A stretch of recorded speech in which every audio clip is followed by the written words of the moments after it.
How's it going, Laser Bruce's Hot Bobby Sixkilla, and welcome back to the VII Enigma. We're definitely coming to the end of the memories now. Tara has passed on, and Elijah has hit the breakthrough that is going to let him finish building his transmitter, effectively erasing his daughter from existence. So let's see how that plays out, shall we? It's probably not going to be happy. The remaining days plays out before Elijah. Some memories are vivid, others hazy, as he watches the completion of the transmitter and the perfecting of the digital copy of his brain data. Are you really gonna do it? What about your promise to Tara? How could you do this to Rhea? A cacophony of accusing voices rain down on Elijah as he perceives his past self's mental state at the end. Rhea, how could I, or he, do this to you? I don't want to lose you either. I may not be the same Elijah as that timeline, but I somehow feel so connected now. But you felt all his emotions, remember? Why did she have to be the sacrificial lamb? Can any amount of lives really compare to your only daughter? To be put in this position, fate is far too cruel. I wish that idiot version of myself from the current timeline could see this. He gave everything to try and become this. Who would ever want this? Being a hero. Who would ever want to pay this kind of price? As the light starts to shine, signaling the next memory unfolding, Elijah knows his journey is coming to an end. This is it, where the journey ends for us. What is that thing, Dad? Hi, sweetie. That dish is scanning my brain. Why, is your brain okay? It's scanning my memories. These precious moments aren't something I ever want to forget. Okay then. Rhea is obviously confused, but has grown used to not fully grasping her father's talk when it had to do with his work. Oh, and Dad, I heard you speaking just before. Who are you talking to? I was just recording a message to send to somebody, sweetie. It was the last thing I had to do. I'm just doing a final check to make sure everything is ready. Does that mean your work is finished, Dad? Did you do it? I did. Along with the help of so many other people, yourself included. We finally finished it. Good job, you did it. Thanks. Why don't you look so happy, Daddy? Well, I think this moment is both happy and sad. Why is that? Elijah considers the question before responding with everything inside of him, savouring his last moments with his daughter. Because although now we have saved so many people, it's also the end of something precious. What's at the end of, Dad? Come over here, sweetheart. Remember when I told you Mummy had to go on a journey? And that was why she had to leave? Yeah, she went on a journey to be with the angels in heaven. Right, that's where she is now. Elijah fights back with all his might as the tears start to form, as he focuses on connecting with his daughter in these final moments. I told you she had no choice, remember? That we all had to make the journey at some stage, but we can never choose when. Yeah, I remember, Dad. That's normally the case, but we're lucky that we get to choose when to make that journey ourselves. What do you mean? I'm saying it's time for us to follow Mummy and make the journey to be with the angels in heaven. You really mean that? I'm going to see Mummy again? Elijah, on the verge of breaking down, forces himself forward. Yes. Yes, you will, sweetheart. Now that Daddy has finished his work, it's time for our journey to end here, and for us to follow Mummy. I've really missed her. I can't wait to see her again. Me too, sweetheart. So when are we leaving? How do we get there? You know Rahel. He said we can be the ones to make the jump together, all by ourselves. We're all ready to go right now. How do we do that? How do we jump there? That means that all we have to do is turn on that unit over there by pressing this button. Is that all? Then we can be with Mummy? Yes, sweetie. Why do you look so sad, Daddy? Elijah tries to force himself to regain his composure. It's okay, Daddy. Rhea's intuitive enough to understand the gravity of the moment before her, even though she doesn't fully understand what's taking place. Rhea then moves in to embrace her father as Elijah, in turn, wraps his arms around his daughter for the final time. He savours every moment as time itself seems to stand still. Eventually he prides himself away, understanding his own weakness, and knowing he needs to complete his trust before his resolve breaks completely. I love you more than anything, sweetheart. I hope you know that. I do. I love you too, Dad. Elijah looks over at the monitor, making sure everything is ready for the data package to be sent by his now completed transmitter. Wait, I forgot to get it. Rhea runs out of the room and returns in a flash, her necklace clasped in her hands. Your necklace? I need it for my journey, just like Mummy said, so the angel will guide us to be together again. Yes, you will. Rhea puts on the necklace as Elijah's eyes the button to send the message before him. Why don't we press the button together? Okay. Rhea and Elijah stand next to the monitor, and together raise their hands toward the keyboard. Elijah looks down one final time at Rhea, and with everything inside him screaming at him to stop, and tears streaming down his face, he nonetheless continues. Okay, let's press it together in 3, 2, 1. And with the press of a button, one life is erased while billions are saved. In that moment, Rhea reached out and was greeted by the angels.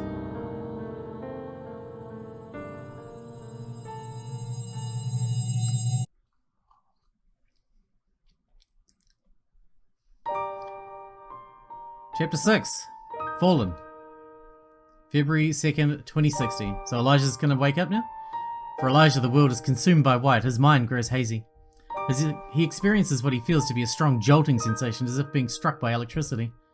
Rhea! Elijah abruptly jolts up into a sitting position, yelling, as he is roused suddenly from his daze in the sync machine to an obvious state of complete disorientation and panic. Rhea! Rhea! Elijah? Startled, Zyla springs up from her chair to dash to Elijah's side, as Elijah continues in a clearly delirious state. It's okay, you're just waking up. You've been in the sync machine, remember? As if falling on deaf ears, Elijah looks with glassy eyes around the room. Elijah? Zyla? Elijah collapses back onto the bed. Ugh. Just lie back. You've been unconscious for 3 days. Your body's gonna be stiff. Rhea, no. Rhea, who's that? Elijah? Water. I'll get you a bottle. Zyla zips back out and back quickly as she helps him sit up and take a few sips from the water bottle. You've been on a drip, so you should be well hydrated. It'll just be your mouth that's dry. Do you remember where you are? Yeah. Why is my body so sore? Elijah speaks with a distant and disjointed voice, as if it's unclear if he is speaking to Zyla or muttering to himself. You've been lying there for 3 solid days, and the entire time you were so tense, jolting and twitching. Whatever you were seeing, you could tell it from out here, well, must have been tough. You okay? I'd rather not talk right now. The complicated expression on Elijah's face seems more like disgust to Zyla than anything else, an emotion she'd never seen from him before. I'll tell the others you're awake, and get Ica to bring you some food. A short time later, the group gathers into the small room to see Elijah, only to be left disappointed. He's asleep? Jasper looks over his brain patterns before offering an explanation. He's in a deep sleep. I know it seemed to us like he'd already been asleep for almost 3 days, but he was anything but. In fact, for him, it was closer to being forced to stay conscious for a lifetime's worth of memories. Poor kid. His sleep right now is to let his brain rest and recover, not his body. We should let him sleep and then wake him up for dinner. And he must be starving after not eating for 3 days. I'm much more worried about his mental state. 3 days without food isn't all that bad, and his stiff body will be fine in a day or 2. The mind, however, is a completely different story. He can do it. He'll bounce back. We need him to. Let's leave him to sleep for now. I'll cook something special. Try to pick him up a bit. They file out of the room, and for the first time in what seems like an eternity, Elijah is finally able to rest from his horrors.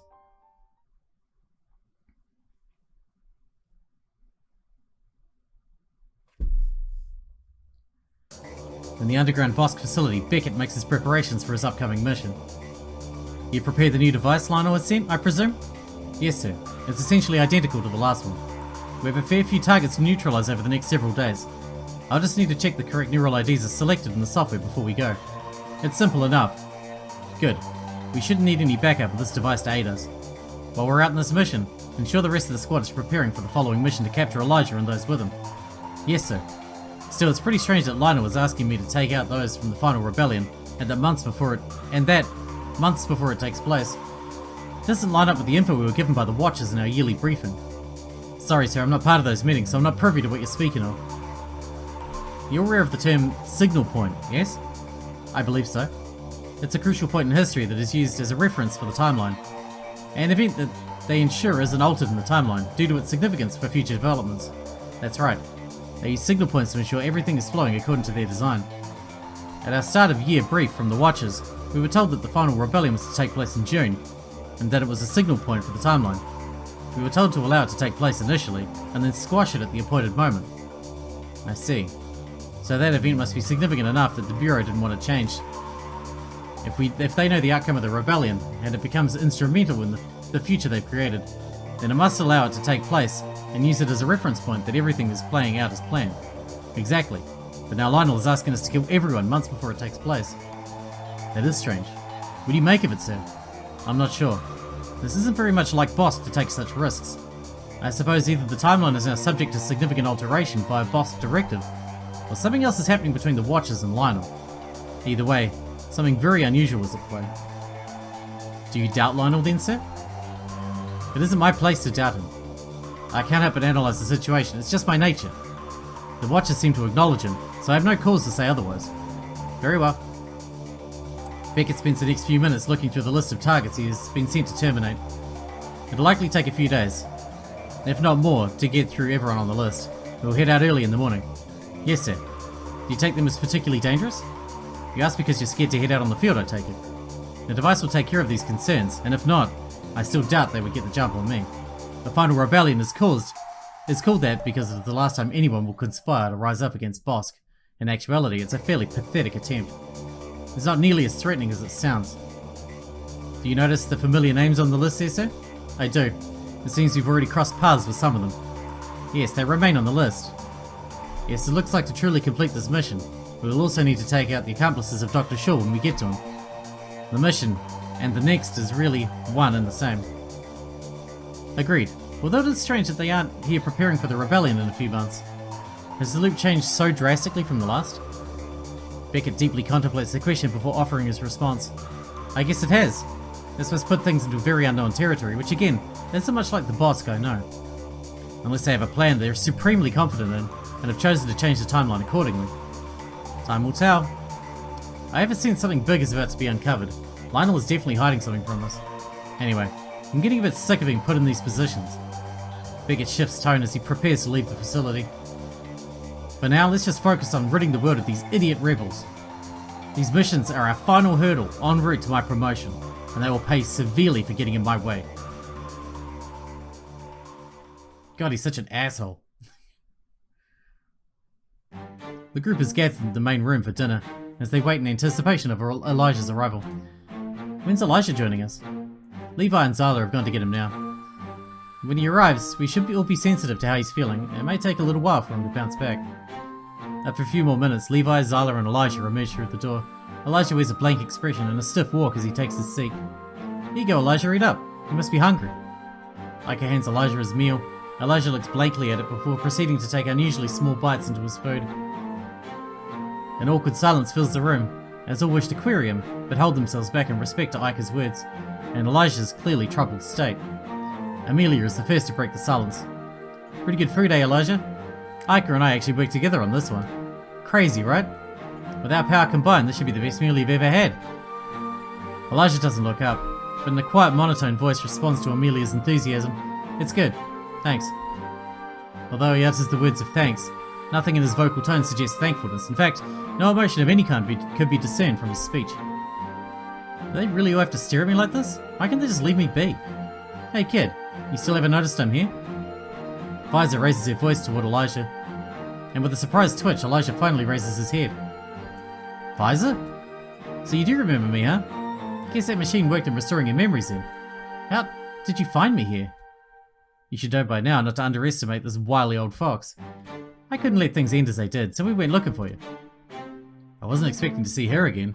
It reminds me of him, or perhaps of the true me. But do I really even believe that? Elijah wears a conflicted expression, as he cannot help but allow the storm of confusion to rise to the surface. That wasn't me. Huh? What do you mean? I remember it, but it wasn't quite me. At least I hope it wasn't. What do you mean, Elijah? Elijah doesn't respond to the question, but only continues to slowly eat his food, one tiny bit at a time. It's contemplated. Mia and Pfizer. I'll explain it to you a little later. Alright. Elijah, it's good to have you back. We were all very worried about you, particularly Zyla, who almost never left your side. Elijah looks over and in a subdued voice says to Zyla, "Thank you, for keeping your promise." Elijah fixes his gaze at Zyla, the look exchanging the feelings words couldn't possibly achieve in the moment. Zala responds with a simple nod as she meets his focus. I truly don't deserve her kindness. After dinner we'll let you sleep. I'm sure after a meal and a full night's rest you'll feel much more yourself tomorrow. I do have 2 very simple questions I'd like to ask you now though, if you wouldn't mind. Elijah nods in approval. Firstly, did the sync machine work? And do you have memories from both timelines now? Yes. Okay, good. Do you now have memories specifically of how the Tempest machine works? Yes, I do. Elijah's answers are brief and emotionless, but direct, leaving no room for doubt. Good. That's all we need to know. I can't say how big a relief it is to hear that. I do look forward to hearing just what happened in there, and planning the way forward, but we'll have to leave that until tomorrow. Finishing his dinner half-eaten, Elijah retires to his room as his fractured thoughts continue to conflict and converge despite his best attempts to ignore them. Here I am again. Feels like a lifetime ago I first went into that sync machine. I was so ignorant back then. Tara. Rhea. Whether by my hand or fate's, everything gets taken eventually. This whole thing with Bosk just feels so meaningless now. The cold feel of the room and the isolation of his mind impinging on his ability to feel any meaningful connection to his current circumstance. The truth is that I'm utterly alone. I should be alone. I can't be trusted. I'll only bring them pain, and that's all they'll bring me. The others need me for what I can do, but they don't truly know me, what I've done. As long as I help them achieve their aims, then they'll accept me. It's the same as them. People's interest in me is only because of what I can offer them. They see me only as a tool, some great genius that'll help them get what they want. What a joke. As soon as I'm not useful, they'll discard me. Fighting Bosk, bringing down the system, does it really mean anything at the end of it all? Whether we like it or not, we're all under the tyranny of this reality and human nature itself, Bosk or not. And there is only one place this is all headed. Elijah remains fixed, his head downcast as a storm fills his mind. Eventually, he reaches a point of darkened clarity. Though I'm not left with much of a choice from here, Bosk is after us, and I do still hate what they've done with the system I've invented. I'm caught up in it all whether I like it or not. The truth is that usefulness is the path of least resistance from here, the path of the least suffering, even though there's nothing to hope in beyond that. As long as I'm of use to them, here, things will at least be simple. It'll keep me busy. It'll be something to drown out the noise. So I'll do what they ask, but I won't entrust myself to them. There is no point trying to get close to these people. There is no point pretending they actually care. That is the reality whether I like it or not, though there is no light at the end of the side. There is no light on the other side. I also don't need to make things worse or harder than they need to be either. So I'll be their tool, and I'll just do as I'm asked. I'll follow their orders. It's the easiest way. Until Bosk comes and death finds us all. Elijah faces a challenging night as protruding images circulate his mind, making true rest evade him at every level. Man, that's dark. Shit's getting real dark out there. February 3rd, 2016. The next day. The next morning, the group makes its way down the hidden ladder toward the lower levels. You never think something like this was way down here from the surface. It was quite the surprise to us too. We haven't even explored just how vast the utility space run in this sub-floor level. Not just how safe it'd be down here anyway. How you travelling, Elijah? You feel okay climbing this morning? I'm okay. Elijah's response continued to be direct and devoid of emotion. Body still sore? Only a little. Alright, this next section of ladder is dangerous. It's slippery and damaged. Use the zipline and be careful. The group navigated the damaged section with caution, and after safely making their way down, they enter a small adjacent room. So this is what you were talking about. Pandora's box, the prototype machine from 2043. Looks like a piece of junk to me. What matters is if it works, not what it looks like. Here you go. Levi passes a sack over to Jasper, who unloads its contents next to the machine. Here are the supplies we got from the city, all kinds of materials and parts to work with. Elijah, do you think you'll be able to rebuild a transmitter from this machine with these parts? Elijah walks slowly over to the machine, and bending down he looks at the parts and then over to observe the machine. If the machine is already working as a receiver, then I can get it transmitting with these parts. How long will it take? Jasper, can you help me with the software programming? Yeah, that's what I'm here for. Then around 4 or 5 days probably. Really? You can finish it that quickly? Responding to the question, Elijah's dispassionate voice comes off disconcerting to the group. It's not that impressive. All modern Tempest machines are both receivers and transmitters. There are only some minor adjustments in the hardware needed to get it to transmit, as it's already synced to the tempest field to start with. The biggest difference is building the software with just the right parameters to get it to send information. That was always the biggest obstacle. And you can remember all the information? I just watched myself go over the same equations and building them into the software for years on end. I know exactly how to do it. I couldn't forget even if I tried. With your help in the programming, it can be even quicker. Alright, then it all seems easy from here. It's a great start. Having a working transmitter is imperative if we need to go for plan B. That is, if we decide to send a message to 2043 to disrupt Bosk's formation. Let's hope it doesn't come to that. We could be putting a lot of lives at risk by taking that option. Right, plan A involves creating a device that can disrupt all Tempest transmissions and dethrone Bosk by taking away their most powerful weapon. You think you could do that, Elijah? I know it's a lot to ask. I don't know. It's not clear if such a device is possible. I should just get started by upgrading this unit to being able to transmit first. There isn't much point just standing around and talking. Elijah walks forward, blocking out those around him as he starts picking up the supplies and ordering them in bundles. Sure to keep a good distance from Elijah, Jasper walks over to Iker and whispers, "Are we sure he's going to be okay?"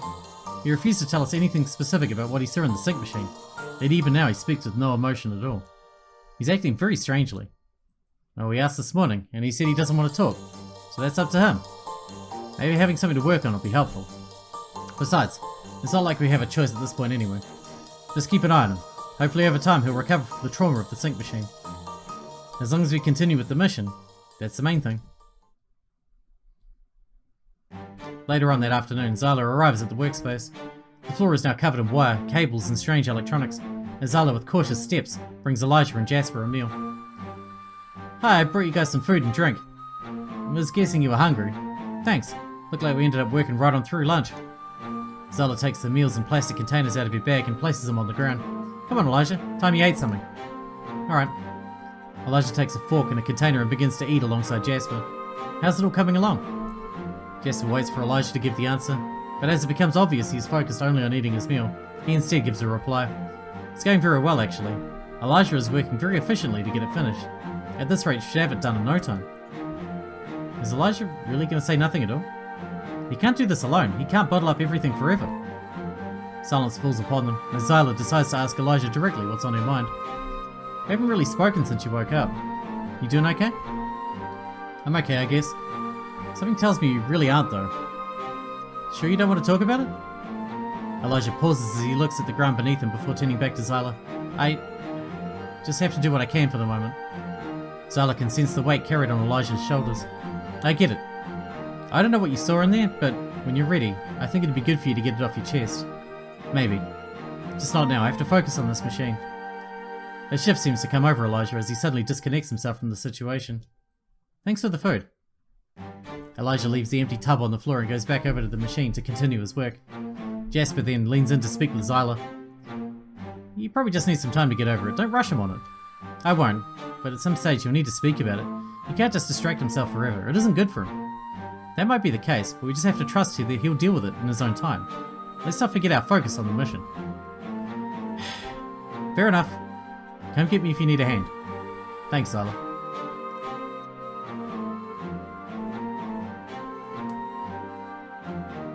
February 6th, so like 3 days later? 3 days later, Elijah and Jasper have worked vigorously to complete upgrading the Tempest unit. Today, working right through the morning into the late afternoon without emerging from the lower level room. They must be getting a whole lot done down there. Haven't even seen either of them today. I think at this rate they'll probably finish even earlier than Elijah anticipated. So if something isn't right with Elijah, he works well into the night and then wakes early to get right back to it. He's barely talking, apart from anything related to that machine, and he only eats if we interrupt him. Probably just his way of dealing with all that sync machine stuff, yeah? It is, but he's basically working 21 hours a day, and stopping for what, maybe 3 hours sleep? He can't keep that going. This isn't too different to how he was before he went missing, when he was staying with us. A bit obsessive, like he was trying to run away from something he refused to tell us about. We were bound to see some changes when he relived his past experiences. Zyla, why don't you take him up for some fresh air on the surface? Get some sunshine. Tell him they're my orders. Even if just 10-minute break is something at least. I don't know why I'm up here. I need to finish the device. I already told you, Iker's orders. You do need to take a break every now and then. Get some vitamin D and fresh air. It'll help you be more productive in the end, otherwise you just burn yourself out. I know she's trying to help, but I'm not a child. I have to keep working. I can't handle the quiet. I must keep going. I'm okay. I feel better when I'm working anyway. Are you really okay though? Because you don't seem that way to me at all. Elijah wears a complicated, slightly pained expression as he responds. Listen, Zyla. I appreciate how you've looked out for me, even while I was in the machine, but I just need to be left alone for a while. Zyla doesn't respond at first, and when she does speak, it's with a change of direction. Let's go for a bit of a walk. Come on. The two walk in silence through the vast mountainous landscape. The only sound to be heard is the crunching of snow underfoot and the occasional chirping of a bird. Eventually it's broken by Zyla's querying voice. Remember when we came out here last time? You and Amelia making snow angels for the first time was quite the sight to see. Zyla smiles as she reminisces on their time. Anyway, like we promised, when this is all over, we have to go on a proper holiday to the snow together. I was so ignorant then. It's almost comical. In a really dark sort of way. Dad, why can't we go outside? I've already told you so many times, sweetheart, it's dangerous out there. But Dad, I saw snow on the TV. It was like soft little clouds that went everywhere. Can we go, please? Rhea, if some kind of miracle occurs and we can make it out of this, I'll take you there. You promise? I'm sorry, I can't promise we'll get to go. I promise you that if we make it out of this, that I'll take you there. Elijah's mind relocates itself to the present moment, having been triggered by the overlapping promises. Although Elijah tries to avoid it, his thoughts turn against him. I was so ignorant. I couldn't do anything for Rhea. She never got to see the snow, yet here I am without her. It's so unfair. It should be her here, not me. Now I'm promising the exact same thing in this timeline. Another pipe dream. Another lie. None of us are going to survive this. Elijah's wincing facial expression betrays his intention to keep things to himself. You're really not okay, are you? I wouldn't mind giving you space, really, but something is clearly way worse than you're letting on. You really won't give up, will you? Should I give up? Elijah keeps looking at his feet as he walks, delaying his answer to the question. I just can't handle all this right now. And I don't know why you're trying to force me to have to keep reliving it. It's easier when I'm busy. It dulls the voices, the memories. What voices do you mean? It's like I have ghosts living in my head now. Their memories, how they think, how they feel. I've gone through all of it. Their echoes are still speaking to me. But they aren't you, are they? I don't know anymore. Elijah's nervous twitches and body language increase the more he speaks, a cue Zyla quickly picks up on. It's okay, Elijah. You're right here with me. This is who you are. Whatever else you saw in there, it wasn't the person here with me right now. Elijah's voice grows more frenzied the more he speaks, as all the pent-up emotion can't help but bubble over in unfiltered expression. But how do I know that? This person you're talking to is just a blank slate my mind created only weeks ago. My whole personality is just a coping mechanism to balance the two personalities trapped in my head. That's not true. Yes, it is. There's no point in lying to myself. The two timelines of memories in my head, those personalities, they're the real deal. Those two bleak and horrible realities are the truth. I'm just a convenient lie invented to cover them up. Elijah's voice is now in full force, as he no longer withholds his true feelings. Just what did you see in there? How dark did it get to make you like this? How bad did it get? How bad did it get? Elijah's voice almost breaks into a laugh as he weighs the absurdity of everything he's seen. I cannot imagine how it could be any worse.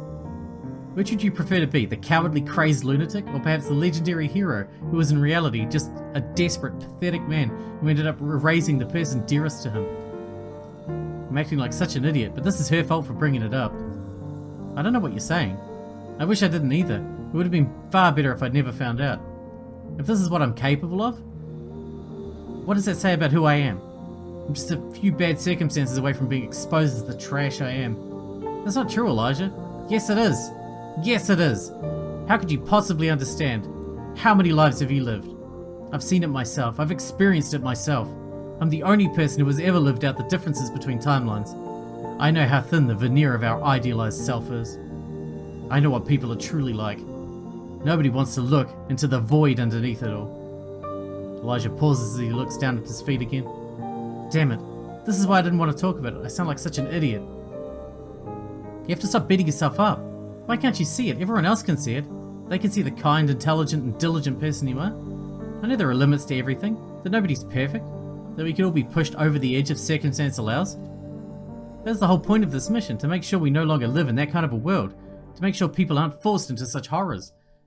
I know you have to bear the reality of the sins in a way that nobody else has to. But that isn't your doing. That isn't your fault. You've got to stop spending all your time beating yourself up, Elijah. You wouldn't understand, Zyla. No, I wouldn't. I know everything you were exposed to in there was traumatizing. I don't doubt that for a second. But the real question is, what do you do with that? What are you going to do from here? Beating yourself up and condemning yourself for it isn't going to help anybody. Least of all yourself and us on our mission.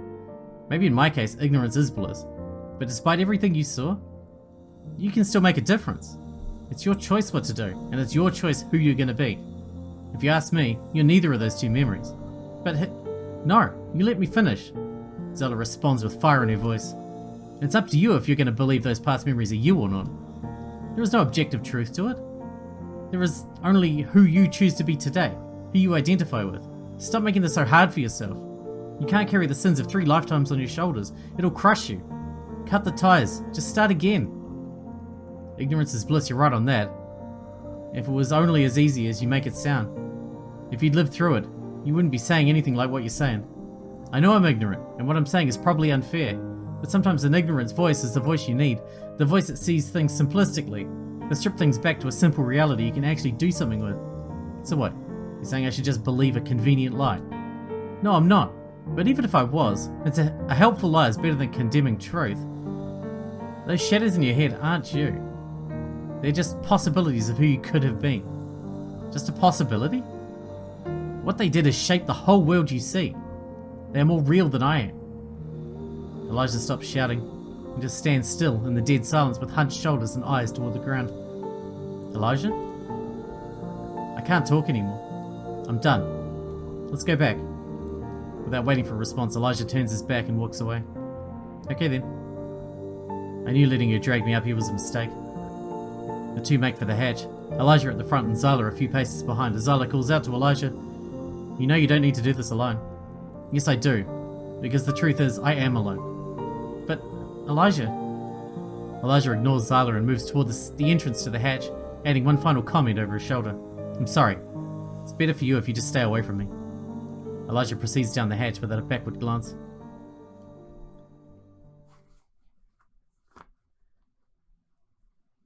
And with that, we're out of time for this episode. Looks like we're jumping back to Beckett in the start of the next episode. Man, we must be pretty close to an end now. And we must be pretty close to Beckett tracking them down and the whole culmination. I don't know how Elijah's going to reconcile these memories. I don't think it's going to happen, to be honest, but I guess we'll find out. Hope you guys enjoyed it. Thanks for watching. Thanks again out for me, and I'll see you in the next one.